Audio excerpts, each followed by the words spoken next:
Hi, this is Tracy HD, and I want to thank you for joining me today for another weekly Oracle and Tarot card reading. And this reading is going to cover the week from January 20th to the 26th. I'm going to use the newest Denise Lynn's Sacred Destiny Oracle deck, which is a great deck. If you'd like to see the entire deck and a review, you can go to my playlist here on this channel and be able to review this beautiful, beautiful deck. And please forgive me if I read from the book because I know this is a very new deck. This is only the second time I'm using it, so until I get used to it, please bear with me. So you could use this as a pick a card, card 1, 2, or 3, or you could use it as a blended reading with all 3 cards for a full weekly reading. So let's get started. As I shuffle the deck, I'm asking all light beings, angels, and God, please relay the message I need to share with my viewers for the highest good of all.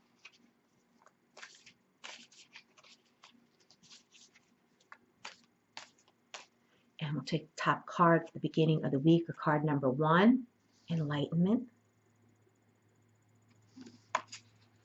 And we'll take a card from the middle. That's card number 2, or the middle of the week, Solitude. I had this card the last time we used this in, I believe it was December. And the end of the month, or card number 3, will be the bottom card. Oops. So one card? Yeah, the card stock is so good on these, you think the cards are stuck together. Power. Look at how powerful that is. Lightning, thunderstorm. Okay, so the beginning of the week, or for you out there that have chose card number 1, is Enlightenment.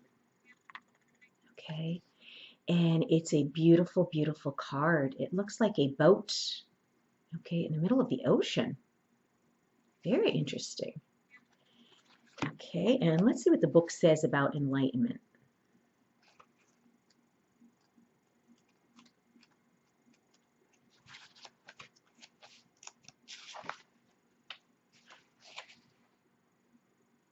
Okay, it says enlightenment occurs when one steps out of the confines of an ordinary definition of self and expands into a greater awareness of the self within the universe. You are now reaching into the invisible realm of spirit and connecting with what you cannot see. Forces beneath the surface are supporting you on your journey. Have faith in yourself. You are so much more than you believe yourself to be. Have patience that there is a plan unfolding. The sky is the limit. This card represents enlightenment and signals that you are entering into a time of expansive transformation into luminous and remarkable ways. Trust that the changes ahead are for the great good, for most certainly they are. So yeah, we're on this path of enlightenment, and believe that everything that has happened up to this point, okay, was for your highest good.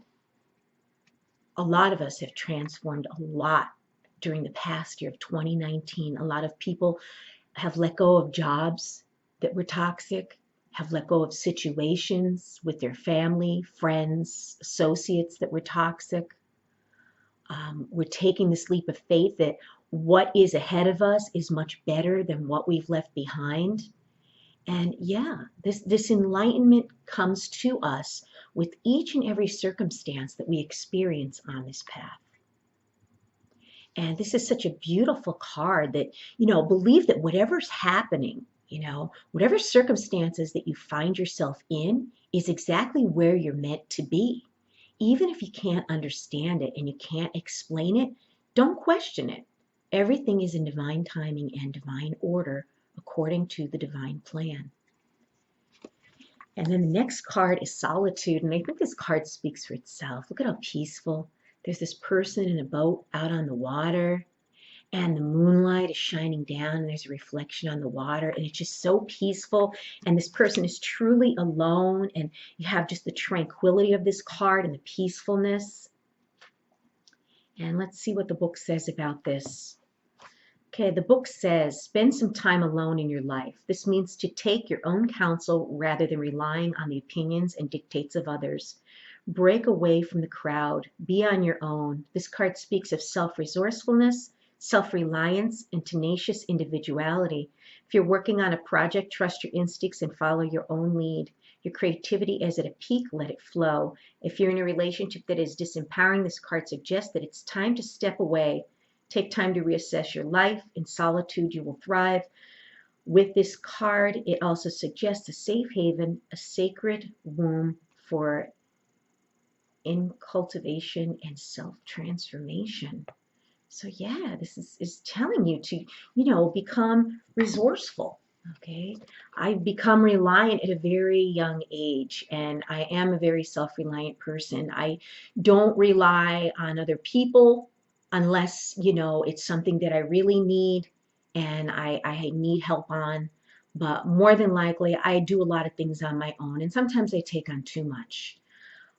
This card here is saying to, trust what you feel inside, trust your own opinions on things.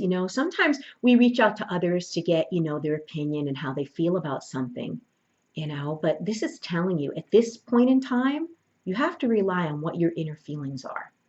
Okay, and take your own counsel. And the best way to do this is to be in solitude, to take that quiet time, because all of the answers you need are within you. And being self-resourceful, it's okay to ask for help. I'm not saying not to. I've been on my own since I was 14 years old, and not by choice, because of circumstances that were beyond my control. And that's how I've gotten this very independent spirit, and how I became very self-sufficient at a young age. A lot of people are used to, other people doing everything for them, and that's nice, in its own special way. But there's comes a time where you have to rely on your own resources and your own doing to get through life. And this is one of these situations where, it's that maybe you're taking on a creative project. Okay, trust your instincts and your gut feelings as what direction you want to go with it, and get that quiet time. And then the last card is power. And you think of electrical storm. When I think of power, I think of my electricity going off, because I lose electricity quite a bit here. I live in a rural area and I don't have a generator. So when my power goes out, I don't have any water, I don't have any heat, I can't cook, I can't have contact with the outside world. I have no way of, internet, no nothing. So to me, power is very powerful. And it's a beautiful resource too. And let me see what the book says, because that has a very powerful energy to it. Just seeing the lightning on there. Okay, and it says, this is your time. This is the time to claim your power and step into your potential. This doesn't necessarily mean that you will be without fear. You might feel uncertain, but do it anyway. Be courageous. Let the world hear your voice. Take a stand. Stand up for yourself and others. Share your passion. Teach from the heart. Write, and your words will have great meaning. Hold your body as if you are incredibly valiant, noble, and brave. After all, you are. So, yeah, some of you have to stand in your power out there. Maybe take your power back. Where have you given your power away? Okay. This is a time for you to stand up for yourself, and you don't have to do it in a mean way. You could be peaceful yet firm on your beliefs and your decisions. But, maybe here you need to make some decisions on your own, and you might come up against some opposition because of it. So this is telling you to stand in your power, be valiant, be courageous. This is the time for you, to press forward, to do what you need to do. Very, very interesting week. If you've enjoyed this reading, please like it by giving it a thumbs up, share it, and above all, subscribe, because I'll be back with more.